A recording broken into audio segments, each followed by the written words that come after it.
खबर आपको दें खैबर पख्तूनख्वा जहां पर बल्दियाती इंतखाबात का दूसरा मरहला आज जारी था। पोलिंग का वक्त खत्म हो गया है। सुबह 8 बजे से लेकर शाम 5 बजे तक बिला तातुल ये पोलिंग का अमल जारी रहा और आज इसको अवामी रेफरेंडम भी कहा जा रहा है कि अवाम आज चुनेंगे कि वो किसके साथ हैं और अवाम देख रहे हैं किस तरह मुल्की सियासत को और फैसला आज हो जाएगा। अभी जो सूरत हाल है वो ये है कि खैबर पख्तूनख्वा का बल्दियाती इलेक्शन का ये दूसरा मरहला जिसमें पोलिंग का वक्त खत्म हो गया है और एबटाबाद सवात में सिटी मेयर की निश्चित पर जिस पर सबकी नजरें हैं और लोग देख रहे हैं कि अब अवाम इस मुल्की सियासत को किस नज़र से देख रहे हैं। तो ये पोलिंग का वक्त अब ख़त्म हो चुका है, सुबह से ये जारी था और हमारे नुमाइंदे सरदार राशिद हमारे साथ हैं, उनसे बात करते हैं एबटाबाद से।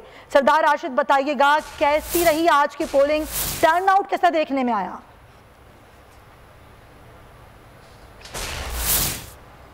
जी बिल्कुल, खैबर पख्तूनख्वा हुकूमत की जानिब से जो बल्दियाती इलेक्शन थे इसका दूसरा मरहला जो है आज सुबह 8 बजे शुरू हुआ था तो 5 बजे तक जिसकी जो बगैर किसी वक्फे से इसकी जो है वोटिंग होती रही है। बड़ी तादाद में जो है मर्द, ख़वातीन और बुज़ुर्ग जो है वो वोट पोल करते रहे, शहरी इलाकों में भी और जो दही इलाकों की जो तहसीलें हैं वहाँ पर भी।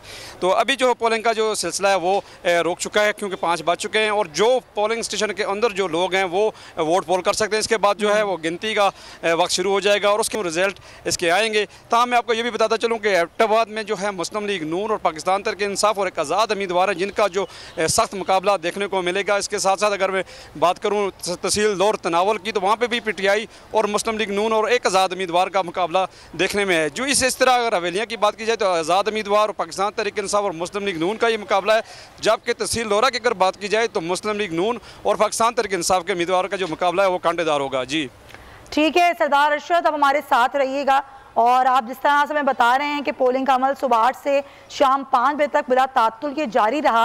आप जिस पोलिंग स्टेशन पर मौजूद हैं, अगर हम यहाँ की बात करें तो सुबह से लेकर जो सूरत हाल रही वो कैसी रही?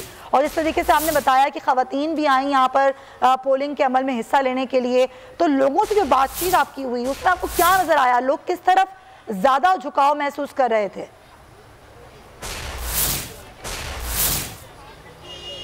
जी बिल्कुल, हमारी ख़वातीन से भी बात हुई, मर्दों से भी बात हुई और मुख्तलिफ जो शहरी इलाकों में रहने वाले लोगों से भी बात हुई और मुख्तलिफ जो एक दो जो दही जो तहसीलें थी वहाँ पे भी हमें जाना हुआ तो उनसे यही बात हुई। तो लोग जो हैं दोनों बड़ी पार्टियों की खासी बड़ी तादाद में जो वर्कर हैं एबटाबाद में पाए जाते हैं और दोनों बड़ी पार्टियों की जो बड़ी सपोर्ट है। ताम जो है आज़ाद उम्मीदवार को भी हम नज़रअंदाज नहीं कर सकते, उनके भी एक बड़ी खासी वोट है जो कि गलियात से वो तल्लुक़ रखते हैं। ताम जो है दो बड़ी पार्टियों का जो मुकाबला है ये देखने को मिलेगा। जी ठीक है, सरदार राशिद एबटाबाद की सूरत हाल में बता रहे हैं जहां पर उन्होंने कहा कि लोगों का बड़ा जोश व खरोश पाया जा रहा था सुबह से लेकर अब तक। ये पोलिंग का अमल जो कि अब ख़त्म हो चुका है और आज KPK में ये आज दूसरा मरहला था बल्दियाती इंतखाबात का। अनवर ज़ेब भी हमारे साथ हैं, हमारे नुमाइंदे, उनसे बात करते हैं। अनवर, आप कहाँ मौजूद हैं, किस पोलिंग स्टेशन पर, और सुबह से लेकर शाम तक टर्नआउट कैसा देखने में आया? ठीक है, आपको बता रहे हैं KPK में बल्दियाती इलेक्शन का ये दूसरा मरहला जिसमें पोलिंग का अमल सुबह से लेकर अब तक जारी था और शाम 5 बजते ही पोलिंग का वक्त खत्म हो चुका है। अब गिनती का अमल जो है वो शुरू होगा। सब्सक्राइब करें और बेल दबाएं ताकि कोई खबर रह न जाए।